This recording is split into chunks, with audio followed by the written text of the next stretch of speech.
Caution. If you are turned off by the truth of what's happening on the street today, turn your attention away. There's a new mean game in town. Grounded magazine. So real, so brutally honest. Grounded. So real. I chain down thunder and handcuff lightning. I'm so damn strong, it's sometimes right. Grounded magazine. Grounded magazine.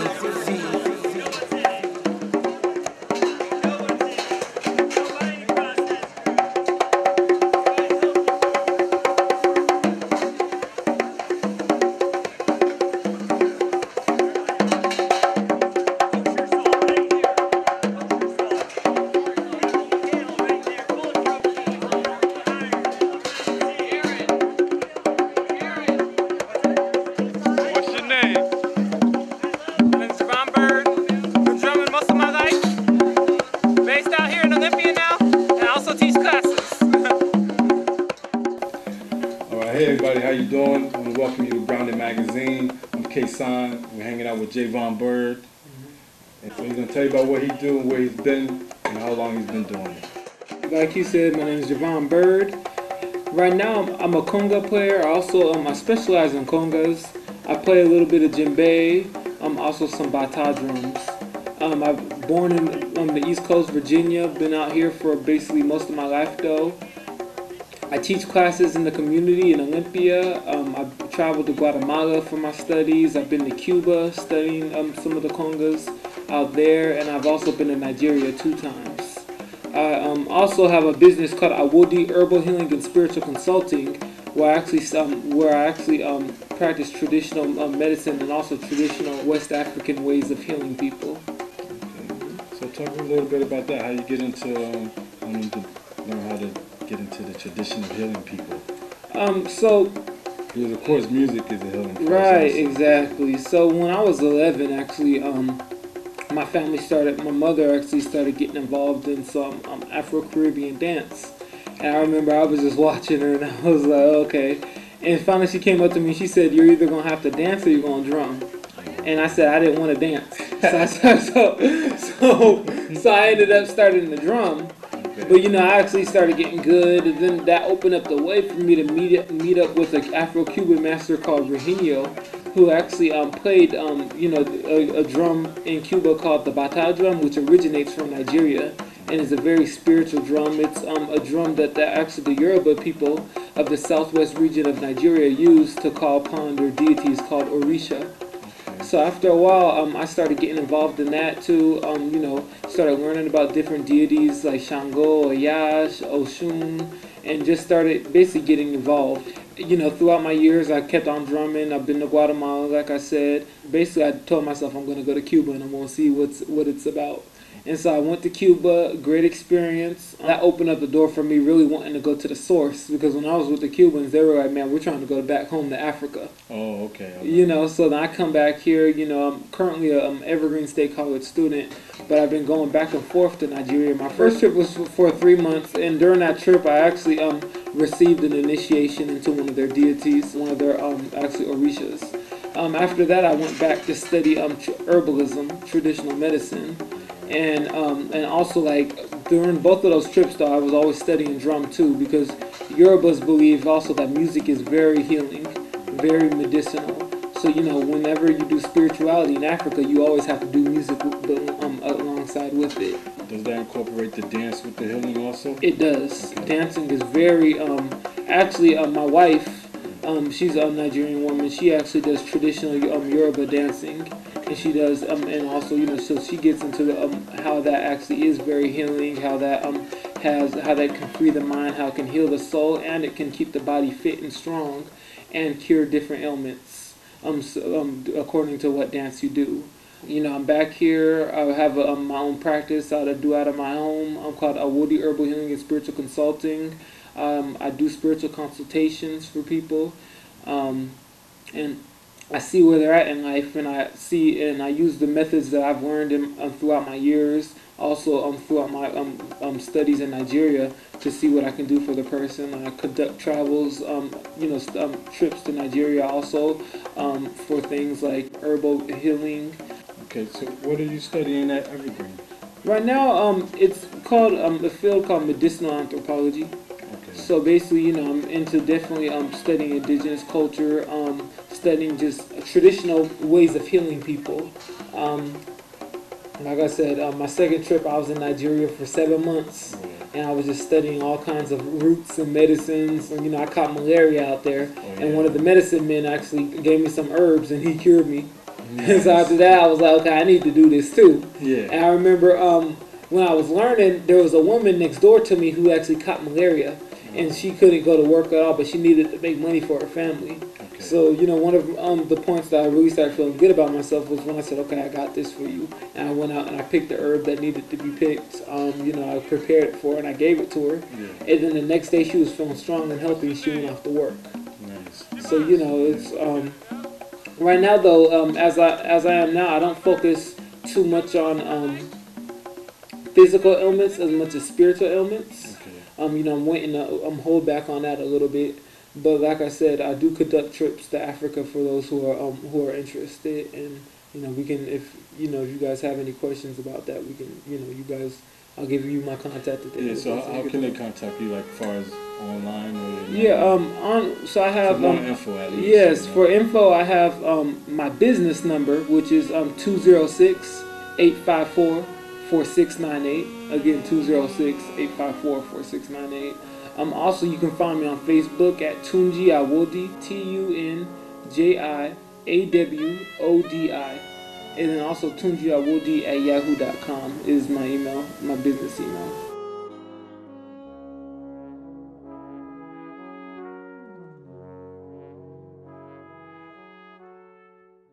I'm Emily Colbert-Cheatham. I'm Savvy Pay. I'm Jordan Whitler.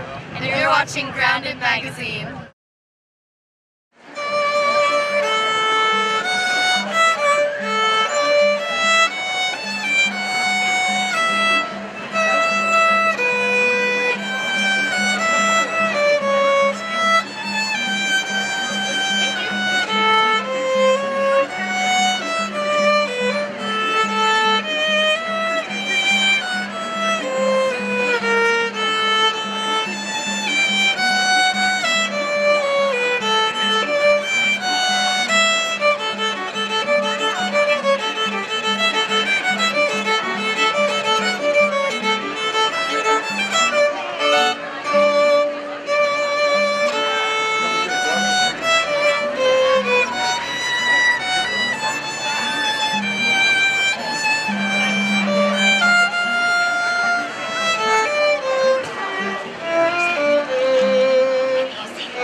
I play the violin, of course, and I take private lessons, and I play at orchestra at school. Jolly. What school do you go to? Washington Middle School. Very good. And you're in what grade? 8th grade. And what school will you go to in high school? Olympia High School. Fantastic. You're very good. Thank you. I'm Jolly Zane, and you're watching Grounded Magazine. So as far as the culture, you mentioned Guatemala, right? Yes. And Cuba. Yes. And Africa. Yes. So how was the different cultures and the different experiences with that, especially with the food and the culture? Yeah, the food. Interesting enough, Guatemala. I loved the food out there. It was pretty good.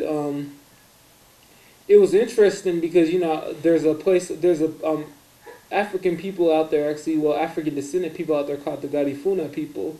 And they were actually, during the slave trade, they were brought to Guatemala. and brought to different places in Central America. Okay. And so I saw a couple of them out there, and it was interesting because they didn't really know I was from the U.S. They thought I was one of them, so they were speaking to me in Spanish, and I was like, "Oh, yo estoy afroamericano," Yeah. Guatemala was a trip, though, just to see the culture, just to see the drumming out there, Yeah. the African influence. That's always been something I've loved to focus on. Cuba also, their food wasn't spicy at all. It was actually very, they eat like a lot of us do up here in the Pacific Northwest, except I'm talking about spice-wise. The food, rice and beans. But the music was beautiful. It's like when I was out there with the African, I went to Santiago de Cuba, which the majority of the slaves actually that were taken to Cuba went to Santiago, and plus it's right close to Haiti. So the African influence is real strong out there. Like at nighttime, I remember going to their ceremonies, going to their dance classes when they would do their traditional Yoruba dances or Dahomey dances, from Africa. So it was very intense. Like I remember, drumming and the cats out there just screaming Africa, and it was like you really feel there was an Afrocentric like wanting to go back. And this was in Cuba. In Cuba, yeah, Okay. Santiago de Cuba, where I was at. They got a lot of voodoo culture out there from Haiti and all that. Okay. Africa though, Nigeria was something else too. Because like I said, these two places that I went to, the reason I keep on mentioning food, because Nigerian food is spicy and very, very spicy. And so I thought, going to Cuba or whatever, since they got a lot of Yoruba influence, that the food would be the same, on some levels. But when it was so spicy, I was like, oh my gosh, and then I realized that, that was the Spanish influence that caused them to tone down their spice. Yeah. But Yorubas, to them, I remember asking a woman, what would you do if you ate some food that didn't have no pepper in it? She said, I would vomit. Yeah. You understand? She told me, she was like, Nigerian people don't like their food without any spice. That's one thing that I learned, that I had to get accustomed to, which is interesting. When I was out there, it was funny because, like I said, my business name is Tunji Awodi. My name given to me by my mother is Javoen. When I was out there after I went through my initiation, I was drumming for the youth. I remember because I'm a drummer. I was drumming for the kids, and all the kids would gather around me and be like, "Oh, he can drum!" and start dancing. Some of the old women would throw me money and stuff. One woman looked at me once and she said, "Are you Nigerian?" I said, "Not that I know of." She said, "Are you?" I said, "I'm from Black American." And she said, And she looked at me for a long time and she said, "Your name's Omo Boade." I said, "What's that mean?" And someone told me that means our child has come back home. And so, when I was out there, after I received my initiation, they gave me the name Ifa Tunji, which means Ifa has been resurrected, or our son has risen again. And so, so my name is Tunji Awodi. Awodi represents a hawk or a bird. And, it's interesting that my name in English is Javoen Byrd, correlations. But the path, like I said, that I was very much so interested is the spiritual healing aspects of Nigeria, because within all music there's the more secular music and there's the spiritual music. I'm more into the spiritual music. That's always been something that I've been involved in. Even when I was drumming before I went to Africa, I was most of the rhythms that I've always focused on have been spiritual, sacred rhythms. All right. Yes. So I've always been fascinated with the tribes. Yes. So I know there's a lot of tribes, right? Mm-hmm. And what about the tribals that they go to? What do they do for their music? So it is interesting. Yorubas have their own particular music, bata and everything. There's the Fulani, and the Fulani are actually known for like their flute playing because they do have their own kind of flutes. So like each tribe has their own. Yeah, each tribe has their own distinct kind of music, and you can recognize it by how they dance, how it sounds. Yeah. You're like, okay, this is Hausa music. This is Fulani music. This is Iboni music. This is Calabar music. And they each all dance differently too, and people can actually tell what tribe you come from by how you dance. Yes. Almost like by the way people dress. Yes, it's like how you dress. Like for instance, even if you're dressed in your exactly dressed, if you're just wearing English clothes clothing or whatever, and they hear some traditional music. How you move your body, they're like, okay, he's from the Calabar. He's Calabar. Oh, he's Igbo. Oh, she's Yoruba. You know, it's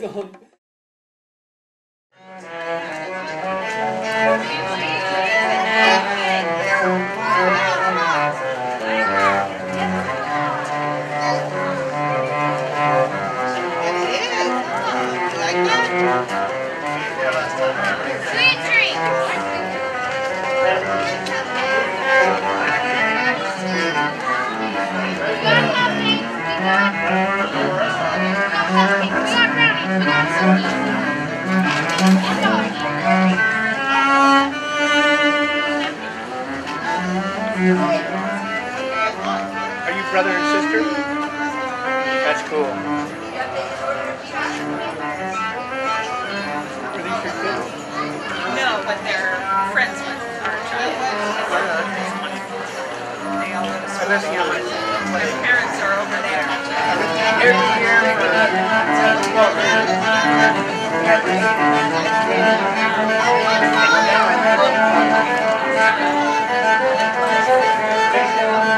they're all, what do I have to use their recitals or every year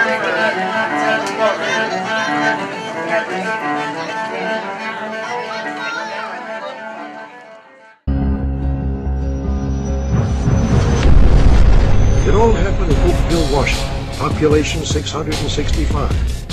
Here in Oakville, clouds fill the sky daily, bringing rain some 275 days a year. So when it began pouring on the morning of August 7th, 1994, no one was particularly concerned until they realized it wasn't raining rain. It was raining tiny blobs of gelatinous goo. A local policeman was among the first to report the perplexing precipitation. Officer Lacey pulled into a gas station to de-goo his windshield. As an added precaution, he put on a pair of latex gloves. It was crystal clear in color. Animals. Translation, the goo was alive. That was to the point where I could hardly breathe. But how in the world did living matter make its way into the clouds? I became increasingly nauseated. Germ warfare. The goo was promptly forwarded to the Washington State Department of Health for further analysis. A lab technician found the first startling clue. The substance contained human white blood cells. The blobs rained down upon Oakville 6 times over a 3-week period. Dozens of people took ill. On an early April morning in 2004, 2 boys in Washington State were the first to arrive on the scene of one of the largest mass whale beachings in United States history. They spent time wandering among the washed-up whales.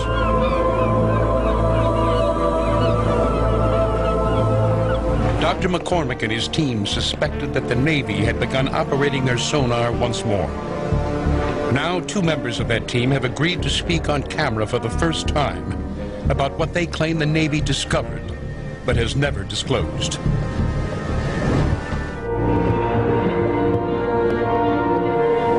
The transition from land to sea has happened before. Whales, like these orcas, evolved from a wolf-like ancestor millions of years ago.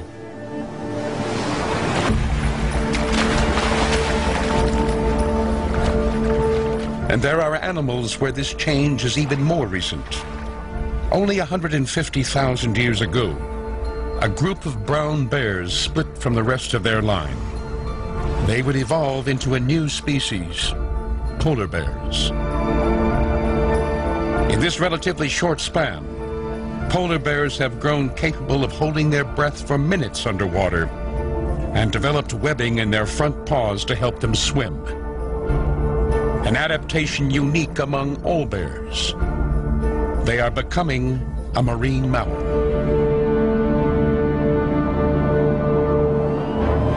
A marine research team from NOAA Fisheries Department based in Seattle was quickly on the scene to investigate the cause of the mass beaching. The beaching the boys reported numbered nearly 50 whales of different species. Sperm whales, northern right whales, and humpback whales, along with a dozen common dolphins that had stranded on Moclips Beach in Washington State.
And it's just like fascinating because even when I throughout my trips and throughout like just my studies with people down here in the States and throughout the Americas, how different places dance differently. And it's like now you understand. Now I understood that it's because of like the different tribes, like the concentration of tribes that they brought to one area or the other, really influenced how we reacted to the slave trade and how we reacted like musically too, to the music, to like the European influences that were also brought to us. Okay. Mm-hmm. So how do you feel about recognizing certain sounds in pop culture and hip hop music and stuff like that? I mean, when I was out there, it was really it was interesting because one thing, I mean, I did recognize a whole lot of similarities in some cultures. Like I remember once I was showing them this movie called Rise. That's a nice movie. Yeah, so I was showing them Rise. And the woman, they looked at me, they said, that's how the Calibars dance. But then they said this, those black Americans are dancing a little bit more angry than the Calibars, which represents the struggle, I feel. Yeah, like, the struggle that, like I said, being taken from your land and then put into an alien system. But still, like I said, they were able to recognize, oh, that's how we dance. I showed them some Afro-Cuban dance, and the Yoruba people said, that's our dances. Okay. So it's interesting, like, hip-hop, when you hear it, you're like, oh, okay, now that I'm back, and I can feel it, and I see it on a different level, too, with, like, comparing it to my drums. I'm like, okay, I know where that came from. Okay, I know where that came from. And also, like, the respect that Africans actually do have for African-American music that I recognize. Like, once I was playing around on the talking drum, and I just, and then they all started listening, and then they started playing with me. And it was like, and it's just like, but they always would ask me about, oh yes, what about 50 Cent? What about K.I.? And I'd be like, oh my gosh, and it was like, there was a pride too that, as much as like I said, we have this inheritance, we've also given Africa a lot too, through our hip hop music. Okay. Because a lot of them, like, when I was out there, I saw the hip hoppers. I saw the fact that they had portraits of African Americans all over the walls. Our hip hop artists, and I'm like, oh, dang, And then they're like, ah. And so, you know, it was like almost like a status when they said, oh, you're Black American? Ah, you know? You know, it was just like, you know, yeah. Okay. That's pretty cool, man. That's good. Because you already know, like, as far as without being educated about what's going on in the world, you would think that Africa would be more primitive or something like that. Right. As far as what they would teach you on TV and everything. So it's good to know that they do listen to the music and they do recognize the people and the culture and what's going on over here. Yep. Yeah. Okay, so so how long have you been teaching? I've been teaching on and off. So my first job I got like 2 years ago at Madrona K-8. I was teaching youth poetry as well as some traditional West African rhythms. So then I take it you write poetry as well. Yes, I used to do some spoken word, you know. Yeah. Now I focus mostly on just the drumming and the musical aspect of everything. But like I said, I was teaching youth poetry and drumming. I taught a couple of, I've been teaching just people on and off in Seattle. Now that I'm based out here in Olympia, I'm definitely like going full-fledged into it. Okay. Okay. And, so you say you've been on the West Coast most of your life. Yes. In this area here? No, I'm from Seattle. So yeah, and and people who know about Seattle, there's a lot of West African influence. Oh, okay. Some Puerto Ricans too that I used to drum with. There's a Boricua community out there. Influx out and in of some Cubans that go in and out too. So I grew up in the south end of Seattle. So and they New Holly, and that's they call that like one of the most diverse zip codes. Actually, out here in the West Coast, so that's where I come from. Seattle? Yep, Seattle. Didn't know that. I gotta look. Hey, what's up? I'm Ali. You're watching Grounded Magazine, and I want to give a shout out to my Ventura people. 1,